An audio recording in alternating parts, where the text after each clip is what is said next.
Hi, I'm Martin Shkreli, and this is Chapter 6, Thermochemistry. Another word for this is thermodynamics, and this is one of the times in science or STEM where multiple fields collide, and in this case, physics is really the domain of thermodynamics. But despite that, it certainly touches chemistry quite a bit, and we're going to have to do a bit of a crash course in physics and thermodynamics to better understand some of the reactions we're going to do later. And this actually ends up being very important in some reactions that we do in organic and medicinal chemistry. So if you don't understand everything in this chapter, I think it's okay, but I think understanding the gist of it is quite important, especially when it relates to reactions. So anyway, we're going to have to discuss and conceptualize chemistry with respect to energy, and that can be a difficult thing to do. Energy is a bit amorphous, and as a concept it can be confusing to chemistry students, so I encourage you to stick with this lesson. It might be a little dense. As usual, it will take about an hour to 2 hours. I'm not exactly sure, probably on the shorter side of that. This is going to be pages 245 to 294 in the Zoomdahl and Zoomdahl 9th edition of chemistry, which is the textbook that we're using to study general chemistry. So without any further ado, let's start talking about energy. So what the heck is energy? What is the nature of energy? And we're going to define energy, and the definition is actually pretty simple, but how we use it is not. So we're going to say that energy is the capacity to do work. And sometimes we'll also say to produce heat. And these are kind of symmetrical ideas, but they're different enough that we're going to put the or in there.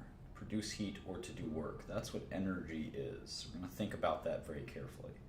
And chemistry has a tremendous focus on energy, and heat transfers especially, less so work.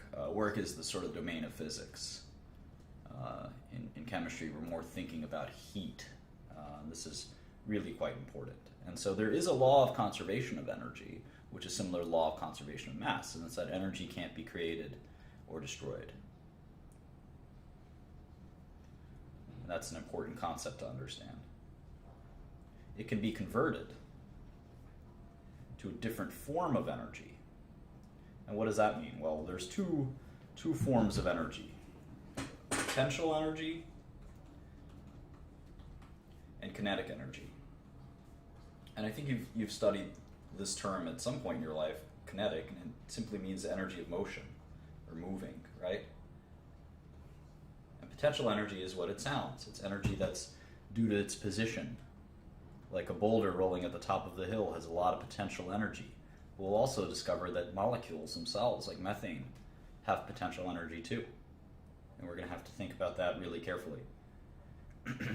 We know that kinetic energy is due to mass and velocity. In fact, I think there's a formula that goes something like this, and it relates the amount of energy to mass and velocity. So the more the mass of something and the more the velocity of something, the more the energy. That's why a bullet has a very small mass, but it has a tremendous velocity. So it's very powerful. There's a lot of kinetic energy. A train isn't that fast. It could go maybe 1,000th or 100th of the speed of a bullet.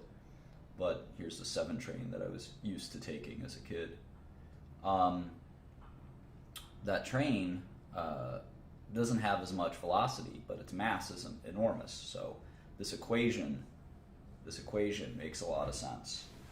So in any event, we certainly can convert from potential to kinetic and backwards and forwards, and this makes sense. The boulder rolling down the hill has high potential energy, but it eventually converts to kinetic energy as it swooms down the hill, and then when it stops, it's lost both its kinetic and potential energy. But at some point, this energy is going to transfer. The potential energy will convert it. Same thing with methane. When we combust methane with O2, we end up getting its potential energy converted into heat. It produces heat. And that's how we heat our homes, with methane. So it's kind of an interesting concept. We also get something called frictional heating. So friction is what happens when this boulder rolls down and it'll stop. It won't go forever because of friction. And it's interesting because the ground will temperature will raise ever so slightly. And that's why if you rub your hands together, you'll feel the heat, because the kinetic energy is transferring into frictional heating. So heat is the transfer of energy. It's kind of interesting. Heat is the transfer of energy between two objects.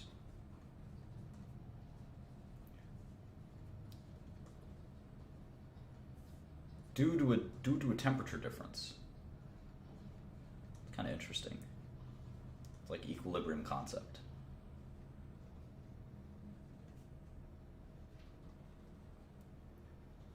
So that's how we'll sort of talk about heat. I think we understand what heat is, but we can't think about heat as anything other than this. I think we tend to think about it differently, like an object possessing heat or something like that, right? This hot water possesses more heat than the cold water. That doesn't really fly. Think of it more in these terms. So we're going to talk about some very theoretical things in this chapter, and I would slow down to try to understand it. One of those things is called a state property, or state function. This is a pretty difficult to understand kind of concept, and it's again, like energy, it's easy to define. Basically, is a property that depends only on present state.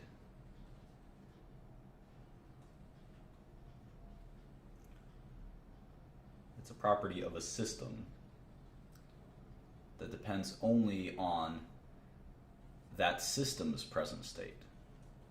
So I omitted kind of the reference to a system because I don't want to confuse you. But a property that depends only on a present state. A property of a system that depends only on the system's present state. So one property that's a state property is energy. And the idea is that it's pathway independent. So the pathway it takes to get from point A to point B, whether you go in a straight line or you go in a roundabout line, a state property is independent of pathway. And this is an important sort of concept. And this is all very theoretical, and we're not gonna have to bother too much about it.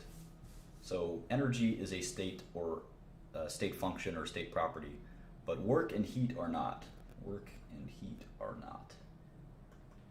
Work and heat are more like this, and energy is sort of A and B, if that makes sense. So we're going to go through that in more detail. It's a bit cumbersome and a bit theoretical, but you'll sort of understand it as we go through this chapter. And if you don't fully understand it, watch it again, give it your best shot. And again, it's not going to be the most important thing we study in this course. Sort of like gases, this is not the most crucial thing if you're trying to study pharmaceuticals, especially in the end. But here we're going to start talking about things that are crucial. So on page 248, we're going to go through this. This is one of my favorite reactions. We're going to go through it quite a bit. This is methane gas. This is a combustion reaction. You can see it's oxygen here, so we're going to combust methane gas. And what we get is carbon dioxide, water, and energy, or heat. And this is how we heat homes. Many homes in America are heated through the combustion of this methane gas. It's a very good reaction in terms, and we'll see why exactly in a second. So we'll refer to reactions in two ways, the system and the surroundings. So surroundings is everything but the products and the reactants. The system is just the reactants and the products involved in the reaction. Surroundings is everything else, the universe. Even the reaction's container is part of its surroundings. Everything but the reactants and the products. And this is going to be an important distinction, system and surroundings.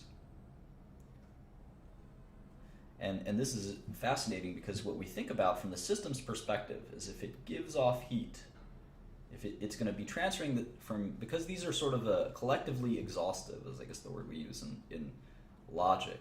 The reactants and products, we'll call RP, the entire set of things in the universe is RP and not RP. You're either in the reactants and products or you're in the surroundings, the system or the surroundings. There's nothing in the universe other than RP or not RP, if that makes sense. And so the point is, when you generate heat from the reaction, the heat transfers to the surroundings. And we call that an exothermic reaction. When heat flows from the system to the surroundings, we call that exothermic. When heat flows from the surroundings to the system, and that does happen, we call that endothermic. So if this confuses you, just think, where's the heat coming from? Is the heat coming from the surroundings and going inside the system? And the system's temperature and heat is going up? Or is it the other way around? And this is going to be pretty simple, I think, after a few examples. You can guess that this reaction is exothermic because the reactants are giving off heat. They're giving off heat. If it required heat, and we'll look at this reaction, we'll take nitrogen gas and oxygen gas, and then if you'll need heat to convert this to NO. So nitric oxide, the formation of nitric oxide requires heat. This is an endothermic reaction because we're putting heat in. We're putting heat into the system, right? Heat into the system from the surroundings. So think that through. And remember that there's a law of conservation of energy. It always has to be constant in terms of energy. Now, the fascinating thing to me that I think you're going to really like is that if you take methane, let's just do this reaction one more time, and it's going to give off heat. You basically have potential energy in this methane. This carbon dioxide has less potential energy. It has less potential energy than methane. The methane breaks, its bonds break. The methane bonds, here they are. These bonds break to give off heat. When these bonds are broken, heat is given off.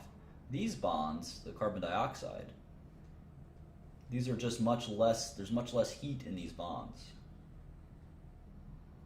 So in essence, this is lower potential energy than methane. So you can think of a molecule having potential energy. That's pretty cool. So one of the things that we learned is that law of conservation of energy. And I think one of the things that's important to understand is the first law. You might have heard of these laws of thermodynamics. The first law of thermodynamics is that energy in the universe is constant. Energy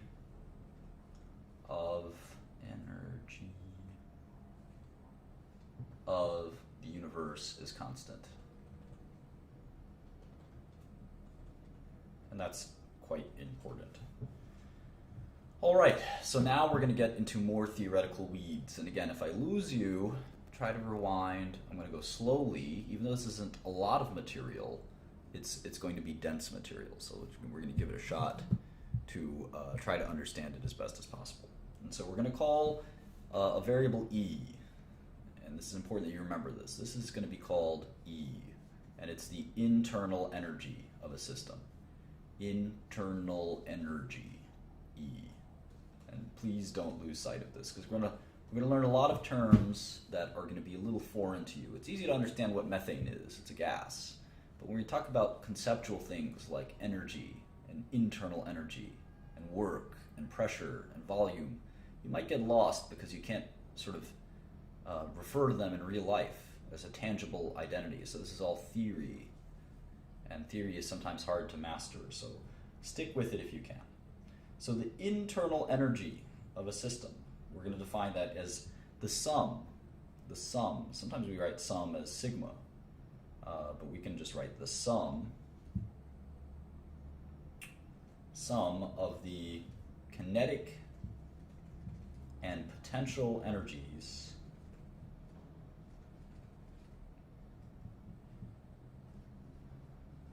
of all of the particles in the system. Okay? How do we define particles? Well, just think about everything in the system. That's a better way to think of it, I'd say. Everything in the system. So both the kinetic and the potential energies of the system is the internal energy of the system. And that kind of makes sense. I think you can kind of understand that. So we can certainly change that energy. So that's where the delta comes in. Delta E. How do we change the internal energy of a system? Exothermic is when heat flows from the system to the surroundings. Castries. So delta E, how do we change the internal energy of a system? We're going to do this equation, Q plus W. And you'd not be surprised to see that W is work. So if work is performed on the system, then we can certainly change the energy. And Q is going to be heat. And we can't forget this stuff. Q is heat in a lot of these equations. Q is heat and W is work. So we can certainly change the internal energy of a system this way. All right. One last thing before we continue, and again, we're going to get very theoretical here, is that we have to use different equations for delta E and different values. So one of the things that you're going to learn is that if it's a negative value, that's exothermic, because heat is leaving the system. And if it's a positive value, it's endothermic. We're always going to look at things from the perspective of the system. The system as this box, and a bigger box is the surroundings. And I think of it like this in my head. So when we combust methane and heat leaves the system, CH4 plus O2, etc., it leaves the system, it's exothermic. And the delta energy, the change of internal energy of this system, is negative, because it's negative, equals some negative number, because energy is leaving the system. The internal energy is dropping, it's leaving the system, it's exothermic. Energy is leaking out of the system into the surroundings, in this case, in the form of heat. So that makes a lot of sense. But you can get confused if you mess up your signs and things like that. You can get things wrong. Page 250, we're going to do our first problem. And again, this is simple from a math perspective, but like most problems in life, it's actually difficult from a thinking and theory perspective. And hopefully it's not too difficult. I don't think it will be. So anyway, the question is, calculate the delta E for a system that undergoing an exothermic process. It makes it clear that this is an exothermic process. Oh, no, I misread it. It's an endothermic process. That's fine. Endothermic process. So we have to calculate the delta E for an endothermic process in which 15.6 kilojoules of heat flows and 1.4 kilojoules of work is done on the system. All right. So how do we do this? Well, we did our equation delta E equals Q plus W, right? We know that. And this is an endothermic process. Endothermic process. And we know that an endothermic process is going to have a heat increasing in the system because heat is going inside the system. So the delta E is the heat where we have 15.6 kilojoules, right? And then we've got 1.4 kilojoules of work. So the delta E is pretty simple. It should be 17.0. The system's gained energy. And it's very easy to do something like this and have a negative number. You just have to be very careful. But this is a super easy example. It's just theoretically, again, you have to conceptualize, well, I have this heat flowing into the system because it's an endothermic process, and work is being done on the system. So you might have subtracted Q and W. But work being done on a system or to a system increases its energy. Think of it shaking the snow globe. Here, I've got a Jeff Koons snow globe here. And if you shake the snow globe, work is being done to the system. So you can see the energy is flowing. All right, let's continue here. One of the ways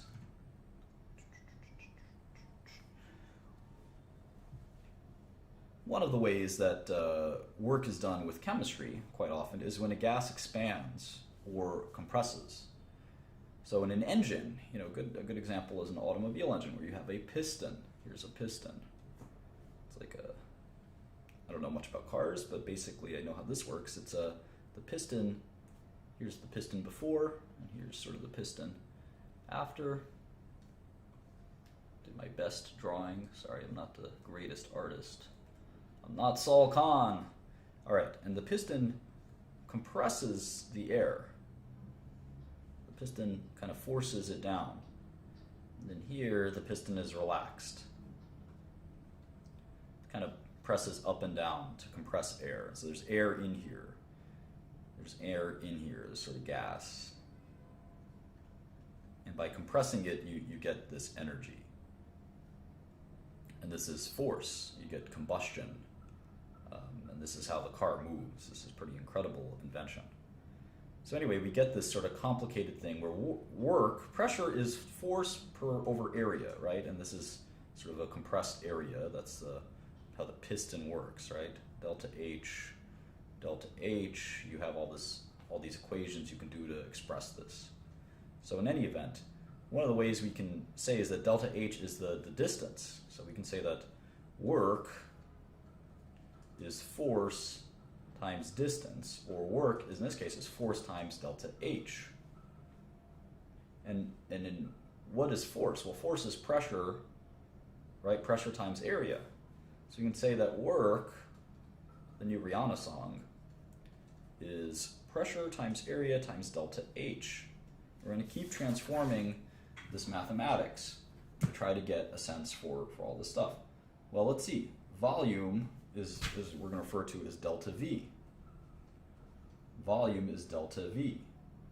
We're going to say that the change in volume is the area times the delta H. So it's the change in volume. This makes a lot of sense. It's the area times the delta H. So if you transform all this stuff, we get work is equal to pressure times the change in volume, which kind of makes sense here.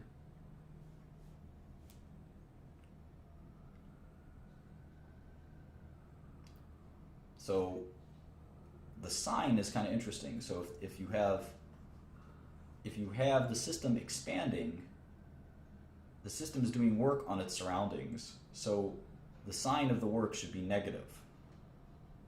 So work is equal to negative P delta V.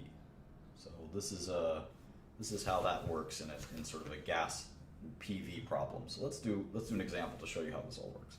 Calculate. This is page 251. Page 251. Calculate the work associated with the expansion of a gas from 46 liters to 64 liters. So this gas is expanding at a constant external pressure of 15 atms. Now we have our formula, so calculating the work shouldn't be that hard. Well, negative P is going to be negative 15, okay. And then what's the change? What's the change? This looks like what, 18 liters? 18 liters, and is that a positive number? Yeah, plus 18 liters, delta volume, changed by 18 liters. All right, so the answer is pretty simple. The work is negative 270 liters per atmosphere, or negative 270 liters. So the gas is expanding, so it's doing work on its surroundings.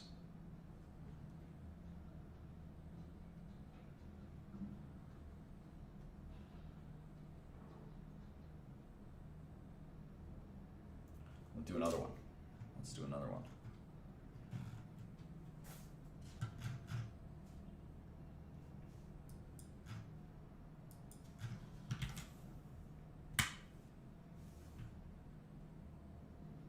All right. A balloon is being inflated to its full extent by heating the air inside of it. Okay. In the final stage of the process, the volume of the balloon changes from 4.00 times 10 to the 6 liters to 4.50 times 10 to the 6 liters by the addition of 1.3 times 10 to the 8th joules of energy. This makes a lot of sense. The volume goes up because we're adding all this energy. So assuming the balloon expands at a constant pressure of 1 atm, calculate the delta E for the process. And they're saying that to convert between liters per ATM to joules, use 1 liter per ATM equals 101.3 joules. Okay, we can do all this, I think. So what do we need to know? Well, we know that delta E is Q plus W, work and heat. Work and heat. So we can try to do this just by first understanding what we need to understand about all of this. And how do we calculate work? Well, work is just simply negative P delta V, which we did already. And now we can start to conceptualize this. So Q plus W is really Q minus, right? It's really Q minus P delta V. So now we're working on this pretty well. And then we kind of know what the heat is, right? And we can see what the change in the volume is. It's 0.5, right? 0.5 times 10 to the 6 liters, and it's a positive number, right? It's a positive number. And 0.5 times 10 to the 6 is really 5 times 10 to the 5th, right? You just move this over 1 and decrease the exponent. So it's 5.0 times 10 to the 5th. That's the delta V. How about the work? Well, the work is negative, the pressure is negative 1 ATM. Why is it negative 1? Well, the pressure is 1 ATM and the formula is negative P. The pressure is 1 and negative 1 is the P. So negative 1 times 5.0 times 10 to the 5th is just simply negative 5.0 times 10 to the 5th liters per ATM. And they told us we can convert 1 liter ATM to 101.3 joules, right? So we should do that in a second. How do we do that? Well, let's go here. We have our number, right? Negative 5.0 times 10 to the 5th liters per ATM. And we want liters per ATM to be on the bottom, right? So we're going to do a classic dimensional analysis. So we're going to say 1 liter per ATM is equal to what? How many? 101.3 joules. So we can cross these out.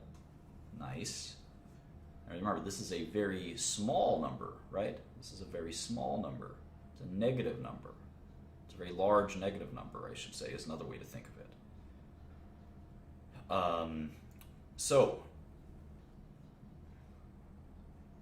So everything divided by 1 is just going to be the numerator. And if we multiply these two things, we get negative 5.1 times 10 to the 7th joules. A very large negative number. It's like negative 5 million joules. All right, so back to delta E. Delta E is Q plus W. Well, we know how much energy went into the system in the form of heat. That was 1.3 times 10 to the 8th joules. And then we know how much work was done. It was minus 5.1 times 10 to the 7th joules. So if we just subtract these two things, right? We just subtract these two things, we're going to get a simple number. And let's see, if you do the math, I suppose you get something like 113.0 times 10 to the 7th minus 5.1 times 10 to the 7th is equal to 8 times 10 to the 7th joules, roughly, rounding off a little bit. So does this make sense? Is this the change in the system? The change in the energy of the system, the internal energy? Does it make sense? Well, a lot of energy went in heating the balloon, and a lot of work was done on the environment, the surroundings, because the balloon expanded. But definitely more energy went in through heating, so the delta E is positive number. Okay, so that was a fun problem, I think. Let's go to 6.2. On page 252, and this is where you might get a little bit lost, and I hope that you don't. I hope you stick through it and try to understand it, and I hope I do a good job of explaining it, but we're going to talk about something called enthalpy. Enthalpy. Don't forget this word, and don't confuse it with another word that we're going to look at called entropy. Entropy. Enthalpy. Take your time to understand that spelling if you haven't used that word extensively before. So enthalpy is a property, and it's a way to describe energy. It's a property of a system, and we're going to refer to enthalpy as H. And again, we can't forget this. H is enthalpy. And one good way to remember that is that enthalpy has the letter H in it, I guess is a decent way to remember that. So anyway, H is equal to the energy or internal energy. Remember we were using E earlier? Added by the pressure of the system times the volume of the system. And this should be a little bit familiar to you, this sort of concept. If you take the internal energy of the system and then you add the product of its pressure and volume, you sort of get a total energy number. It's like a form of energy. It's a property, it's a sort of way to think of energy of a system. It's another way instead of an internal energy. So we're going to do a lot of transformations and fun to this, which is going to be frustrating. Enthalpy is a state function for what it's worth. So what is it? So let's try to assume that there's a process being carried out at a constant pressure. A constant pressure. And the only kind of work we're going to get is pressure volume type work. Think about that. Balloon expanding is a good way to do that. So the expression, if we're going to think about the change of internal energy to a system, is the heat at a constant pressure, plus work being done. We can actually change this around and say the work is negative P delta V, which makes sense. And we could say QP delta E is QP heat minus P delta V. We just did this, a little bit of this in the balloon example. All right, so let's transform it some more. We can add PV to both sides, P delta V. We get QP, or heat, is equal to the change in the energy, internal energy of a system, plus pressure times volume, delta volume. And this is interesting. This is interesting. Because the definition of enthalpy, as you can see, is internal energy plus P times V. So we can actually say that delta H is equal to delta E plus delta PV. And again, how much you understand exactly why, I don't know is that important. And now fascinatingly, you can see that both of these things are equal to the same thing. They actually must be equal. Delta H, or the change in enthalpy, is actually equal to the change in heat, or heat. And this is going to end up being a very important concept. So what we say is that at a constant pressure, the change in enthalpy,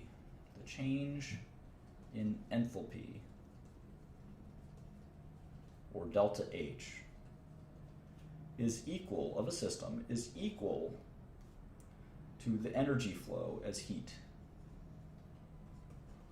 And just remember, this is assuming constant pressure. Why is this important?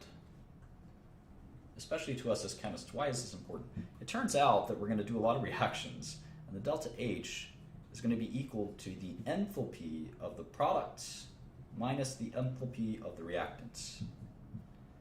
And this turns out to be extremely, extremely important in a lot of chemistry. And so we went through all these thermodynamics kind of gymnastics to sort of get to this point. And we kind of thought about this with methane, right? I mean, if methane's products, the enthalpy is larger than the enthalpy of the reactants, right, it'll be a positive number. If it's the other way around, and the decrease in enthalpy is achieved by heat, you'll get an exothermic reaction. So let's sort of try to play with this and see what we can get. I'm still on 253 here. We have 1 mole of methane. 1 mole of methane, and we're going to burn it at a constant pressure, and we're going to get 890 kilojoules of energy. That's what we get. So what's the delta H when we burn 5.8 grams of methane?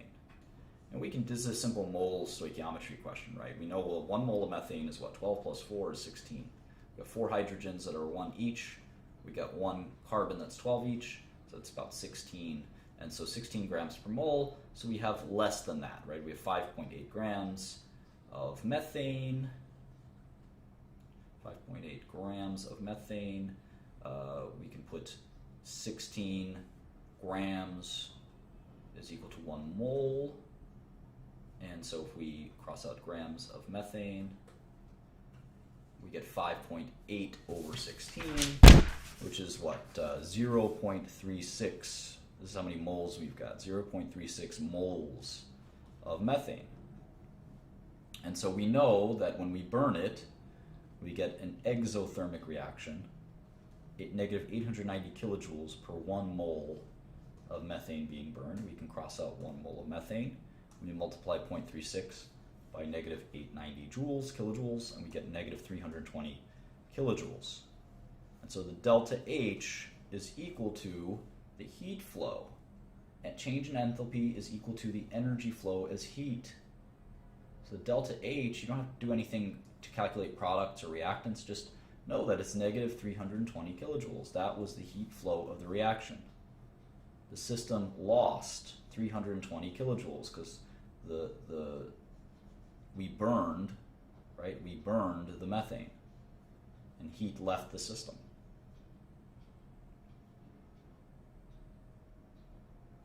Cool. Let's go to page 254. We're going to talk about calorimetry. Calorimetry, which is the process of measuring heat. It's a science of measuring heat. So we're going to have to measure heat, and that's not always easy. One of the ways that we do that is to see how much heat is required to raise the temperature of something by 1 degree Celsius. And we call that specific heat, or heat capacity. So heat capacity is C, heat capacity. All these letters, thermodynamics, people who study thermodynamics and physicists love these letters. Heat capacity is C. So we got C, E, and H, heat capacity. And heat capacity is simple. It's heat absorbed, so how much kilojoules or joules are we pumping in, divided by the rise in the temperature, or increase in temperature. And what's amazing is that some substances don't require much heat to increase their temperature, and some do. That's why we have this formula. And let's look at a few. Let's look at water as a liquid. Let's look at water as a solid. We can see that there's a difference. The specific heat capacity we're referred to specific heat capacity in terms of 1 gram. That's how much it takes to increase the 1 gram of a substance by 1 degree Celsius. So in the case of water as liquid, it's 4.18 joules per degree Celsius per gram.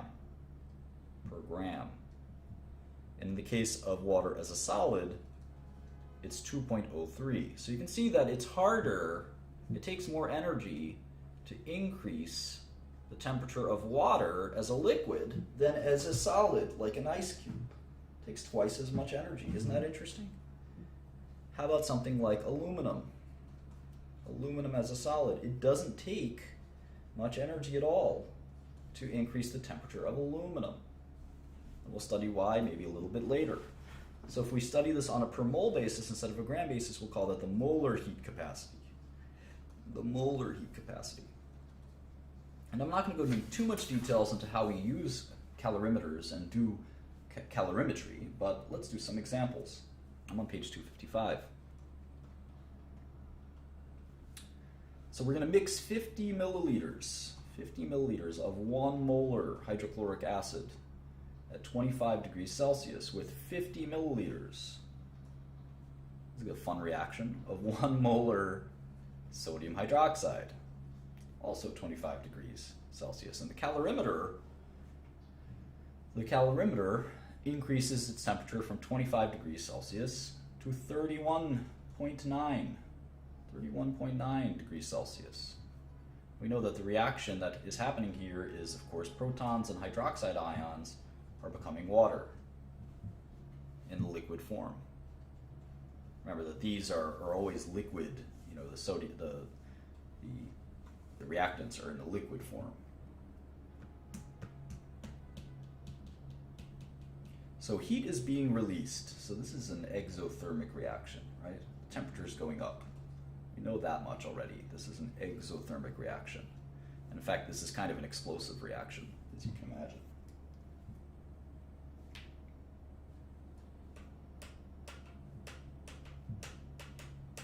So we know that the specific heat of water is 4.18 joules per degree of Celsius per gram. We know that.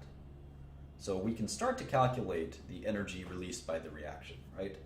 So we can say that the specific heat capacity multiplied by the mass of the solution multiplied by the change in the temperature could be the energy as heat released by this reaction, SMT. So the T is 6.9 degrees. We can calculate that, right? 6 delta T, 6.9 degrees, okay? 6.9 degrees Celsius. All right, the mass of the solution is 100 milliliters, and then we know that the density is 1 gram per milliliter. So this is what, 100 milliliters, so it's 100 grams. That makes sense.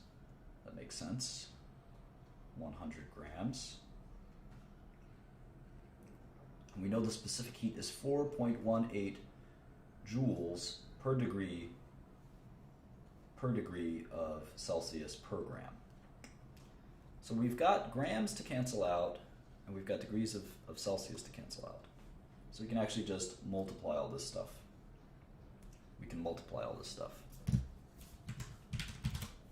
6.9 times 100 times 4.18 is 2884.2, or 2.9 times 10 to the third joules.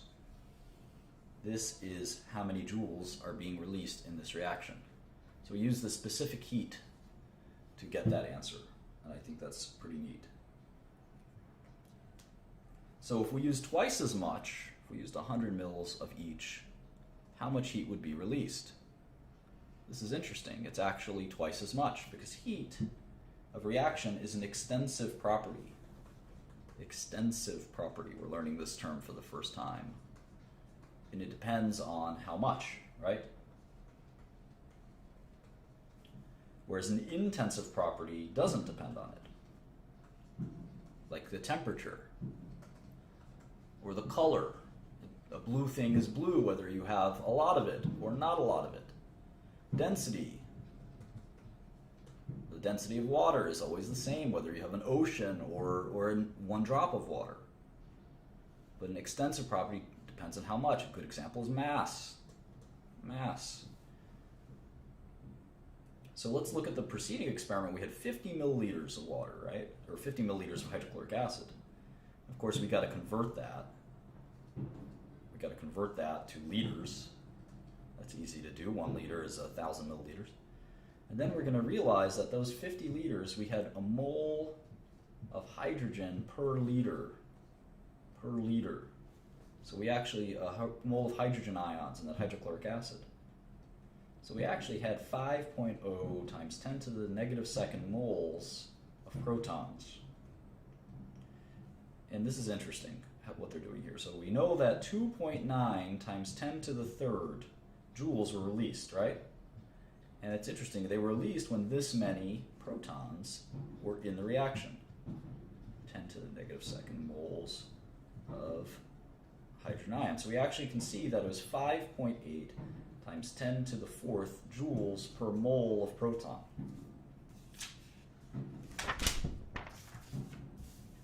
So this is the magnitude of the enthalpy change per mole.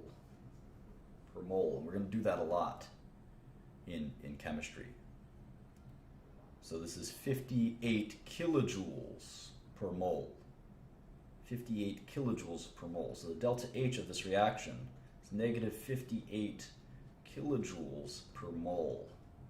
That's pretty interesting. So we're still going to use this reaction, this equation. Q is equal to Sm delta T. Q is equal to Sm delta T. Very important. when an object changes temperature, we can sort of calculate it through Sm delta T.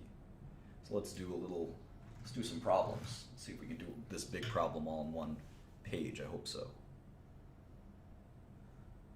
Page 256. All right, let's get ready. We have 1 liter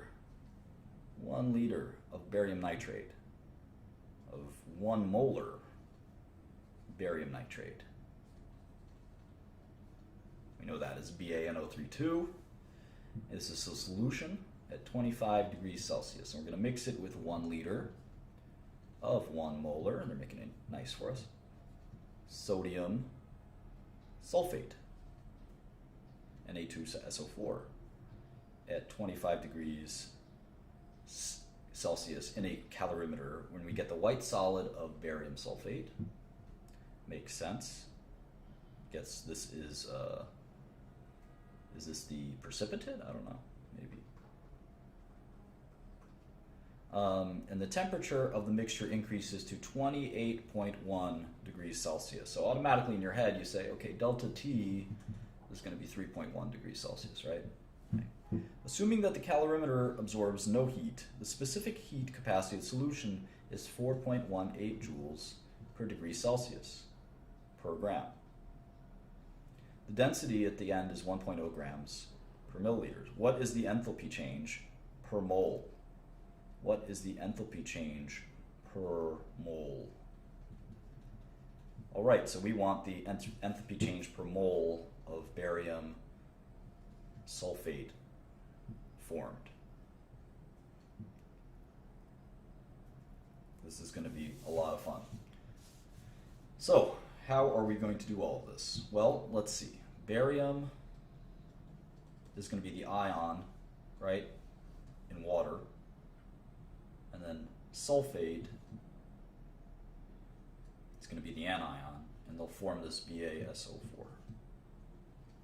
Right, so we have to calculate the delta H. And the delta H will be the Sm delta T, so it's going to be Sm 3.1 degrees Celsius, right? And we know the mass is, what, 2 liters, right? So what's the mass? If it's 1 gram per milliliter, right? 1 gram per milliliter. Let's do that easily. 2 liters, and if we have to calculate that into milliliters, because we know that the density is here, 1 gram per milliliter, so we have to calculate it and then calculate it back, I guess. 1,000 milliliters is 1 liter, so we cross out liters. So it's 2,000 milliliters, and that makes intuitive sense. 2 liters is 2,000 milliliters. And 1 gram is 1 milliliter, so we can cross out milliliters.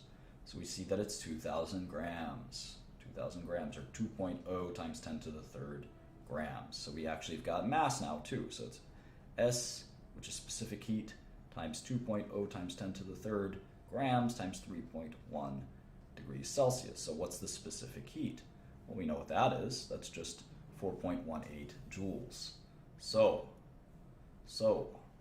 we know that the Q will be equal to 2.0 times 10 to the third grams times 3.1 degrees Celsius times 4.18 joules over degrees Celsius per gram.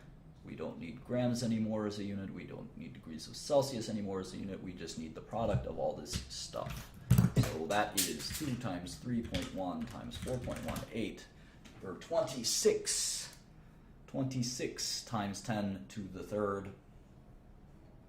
And is this a positive or negative number? Well, right now it's 2.6 or 26 times 10 to the third or 10 to the fourth if we do it as 2.6.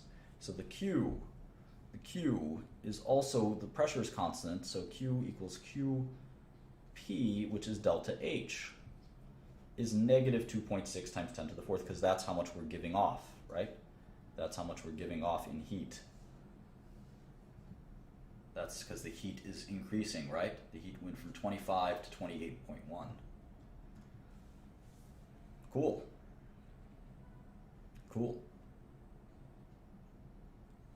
So this is all done in 1 molar. So I think that 1 mole is what we're working with. So the delta H per mole is just negative 2.6 times 10 to the times 10 to the fourth, which is, let's see, 26 kilojoules, because kilojoule is 1,000 joules. So this is negative 26 kilojoules per mole. This is just 1 mole. All right, that was a crazy and fun equation.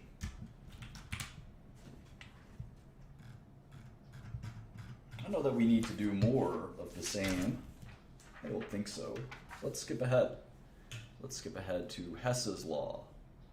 Hess's law, 6.3. Hess's law. This is page 260. Just want to check the time.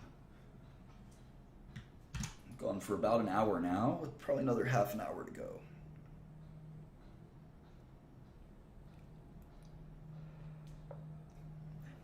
Well, Hess's law is the concept that a reaction can take place in one step or a series of steps, and it doesn't really matter. The enthalpy will be the same in the end.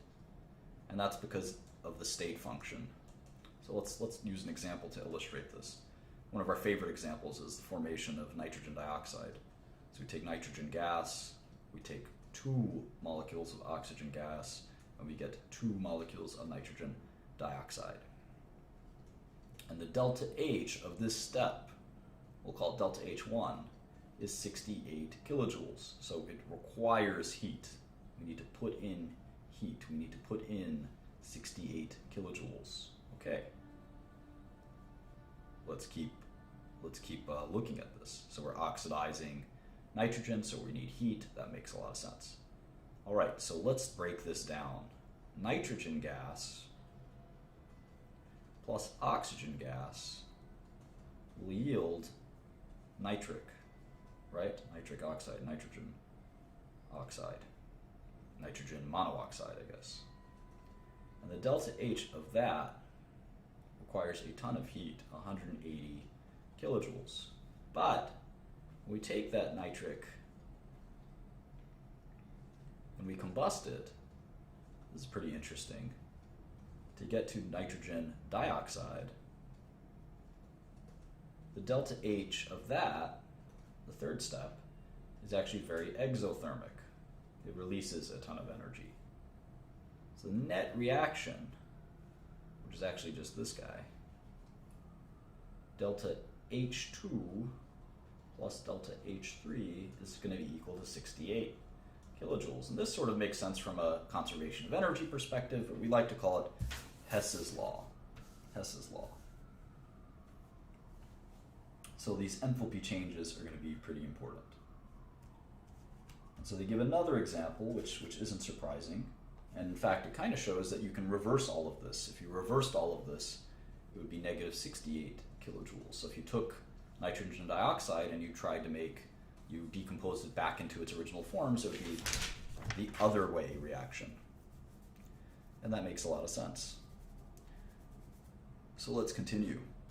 Let's continue to look at this. We're on page 262. Page 262. And there's 2 kinds of carbon. We've got graphite, which is soft, black, slippery. It's in pencils. And then we've got diamond, which we all know what a diamond is. It's a very hard gemstone. So the enthalpy of combustion for graphite is negative 394 kilojoules per mole. The enthalpy of combustion for diamond is negative 396 kilojoules per mole. So what is the delta H to go from carbon as a graphite solid to carbon as a diamond solid? What is the delta H? Well, we know that a few things, right? We know that carbon, when we combust carbon as graphite, it's going to require O2. That's a combustion reaction, we know that. We actually get carbon dioxide. And this releases a ton of energy. The delta H is negative 394 kilojoules. The same concept with the diamond, the entire same reaction, gives us a delta H of negative 396 kilojoules. So we combine these equations. It's kind of going to be kind of interesting. If we take the reverse, keep that in mind, the reverse, we can actually reverse this equation. We take this equation and we take the reverse. We take CO2, can decompose back into the diamond, because every reaction is reversible, plus O2 itself. This sign will turn around. It'll be delta H plus 396 kilojoules. So if we take equation 1 and equation 2, we net it out, so graphite becomes diamond, and this is what happens. Graphite plus oxygen becomes carbon dioxide. Carbon dioxide can go back to diamond plus oxygen.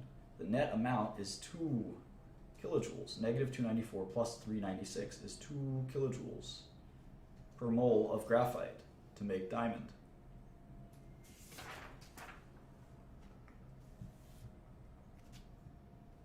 And of course it's endothermic because we have to pump a bunch of energy in. There's this inordinately complicated example on page 263 to 264 involving diborane, and I would encourage you to work your way through it. It probably isn't going to get you too much to see me work my way through it. I don't know that that's a best use of our time, but it's similar to this, except it's way more complex and it requires a lot of patience and ability to go through it. So it's 2 boron plus 3 hydrogen gas gives this compound called diborane, B2H6. And you can go through that if you'd like. It's a very detailed equation and reaction, and I think you'll enjoy it doing it. You'll be very satisfied after you do it, but I think watching me futz around with it isn't going to really get you too far. So I would just encourage you to do that equation yourself. All right, 6.4, or if you need more examples, just Google Hess's law. Google Hess's law, and you'll be able to get some understanding of it. So, standard enthalpies of formation. This will be the last thing we discuss in this chapter. And we're going to skip 6.5 and 6.6, because they're really physics and other social science type of things. I'll describe them in brief before we skip them, of course. It's from page 264, 265. Enthalpies of formation. So we actually get a standard enthalpy of formation. We don't need to constantly measure them. We can look them up. A standard enthalpy of formation. And anytime we use that word standard, it means something. And in this case, it's delta H, degree, and then F. So what this means is the formation of 1 mole of a compound from its elements in their standard states. So they're all standard temperatures, for instance, 1 atmosphere and 25 degrees Celsius, etc. So delta H degrees F is our standard that we're going to use, and there's a bunch of these. So one example, and again, it's from their standards elements. So nitrogen gas, these are elementals, right? Nitrogen, oxygen, naturally occurring, right? Naturally occurring gas. We're breathing this in as we speak. Becomes nitrogen dioxide, and this is the standard enthalpy of formation is 34 kilojoules. It takes 34 kilojoules per mole to make nitrogen dioxide from its basic elements. This is going to be an extremely useful tool. So here's a few standard enthalpies of formation. And you'll find these, I think, fascinating. Here's ammonia, the gas. The standard enthalpy of formation is negative 46 kilojoules per mole. So to make ammonia from nitrogen, hydrogen, it releases energy. How about another one? How about nitrogen dioxide? Well, we just did that one, I thought, right? And that's 34 kilojoules per mole. So you need to, this will what? Will this give off energy or take in energy? Well, it's positive, so it's giving off energy, whereas it takes energy to form ammonia. How about hydrogen? 2 hydrogens and an oxygen. I think we call that water as a liquid. it's negative 286. To take hydrogen and to take oxygen and to form water in a balanced equation, is that what's going to be, how would we balance that, 3 to 2? Or is that 2 to 1? 2 to 1. 2 to 1. There we go. Yeah. To do that, to go from hydrogen to oxygen to water, will release energy. It will be negative 286 kilojoules per mole. And so forth and so forth.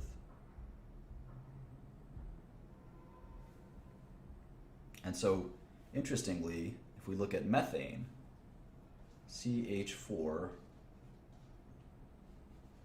comes carbon as a solid and 2 hydrogen gas. The delta H, I'm just looking for it here. There's an appendix that I'm not looking at.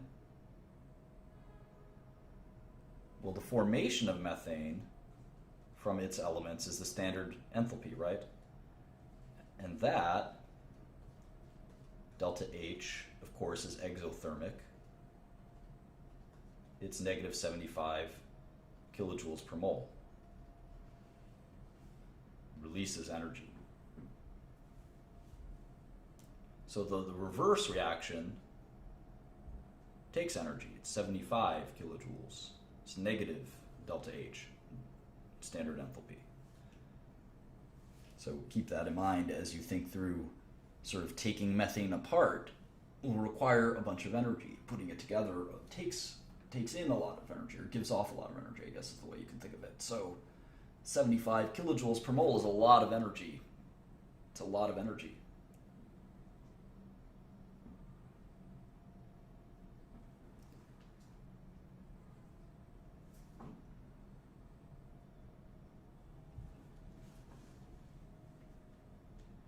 So let's do a quick one. Make sure I've got all these signs backwards and forwards. It can get very confusing. So let's do an example to illustrate all of this. On page 266,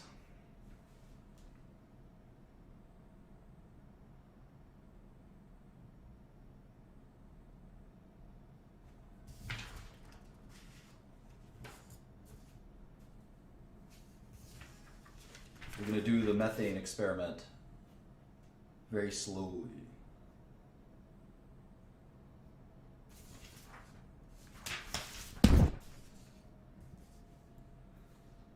CH4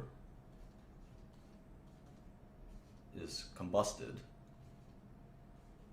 We've seen this equation a million times. To form carbon dioxide plus water. All right, so we need to take this apart piece by piece. So we know methane can be decomposed into carbon as a solid and as hydrogen gas. And we know that the reverse equation, the elements forming methane, that's the standard formation of enthalpy. And we know that that was negative 75 degrees. So this reaction is plus 75, not degrees, but kilojoules per mole. Kilojoules per mole. So we'll call this delta H degrees A. This is step A, and it's 75 kilojoules per mole. So what's next? What's next?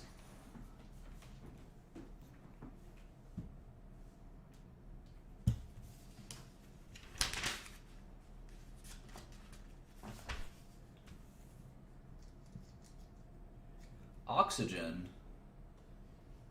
we don't need, it's in elemental form already, so its delta H degree is, for B, is 0. How about this guy? We'll just take the delta H for all of them. So how about for C? Well, let's see. Carbon as a solid plus oxygen gas will yield carbon dioxide. That makes sense. And on our chart, we know that the delta H, standard enthalpy of formation, is negative 394 kilojoules per mole. We know that. Carbon dioxide. Now about for water, so this is going to be negative 394 kilojoules per mole. So that's this third one. Now how about for this guy? Well, for water, we can also look this up. We just did this in the sidebar, 2H2 plus O2 as a gas yields 2H2O. And for each one, it's negative 286 kilojoules per mole, and we have two of them, so keep that in mind. We gotta multiply this by 2 to get negative 572 kilojoules per mole. Negative 572 kilojoules per mole. So the formation, so the delta H of methane is positive 75 kilojoules per mole. So we have to put in 75 kilojoules per mole to make the methane. We get out all this, negative 394, negative 572, which is a ton, right? That's 392, 94, all right, 6, 8, 9, so it's 966 kilojoules per mole. That's a huge amount. So if we only need 75, total amount is 891. 891 kilojoules per mole are made when we combust methane. And this makes sense. Combusting methane gives off a huge amount of energy. So this is a very efficient reaction. Doesn't take much energy to create methane, but when we combust it, we get a huge amount out. So we can actually say that the delta H for a reaction in degrees is the sum, or sigma, of the number of moles of the products multiplied by the delta, the delta H formation, standard enthalpy of formation of those products, multiplied by all the same, or subtracted by all the same for the reactants.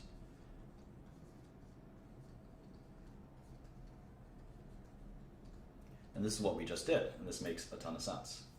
We don't include elements because the elements don't require anything to be formed. So we can do a ton of these examples if we wanted, but I think this equation is just as good, and we don't have to sit there and calculate all of the how exactly reactions are exothermic or endothermic and exactly how much. We did that with methane. We did that here. And I don't think we need to do it over and over again with 100 different examples. I think this was simple enough. Right? This is 75 kilojoules per mole. This is 0. This is a negative number. This is a negative number. What were they? 500 and I think it was 572. And this one was negative 286. So if you added all of these up, you get the net negative number of 891 kilojoules, a nice exothermic reaction.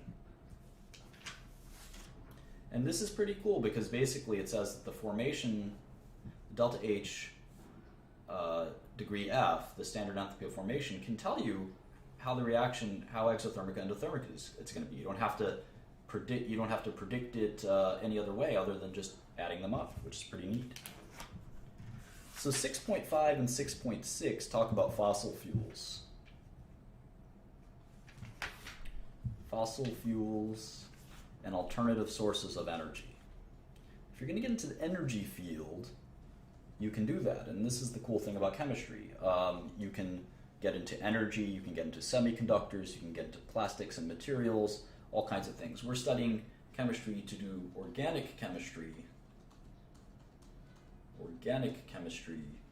which we will follow up with medicinal chemistry. We're interested in pharmaceuticals. So we're going to skip these because we're not interested in getting into the energy business, the petroleum business, the coal business. All of these are really cool and important businesses, and if I was into the energy field, I would learn about fracking and all of this stuff. But I'm not. I'm into medicine, so I'm going to just sort of ignore 6.5 and 6.6. They're very interesting.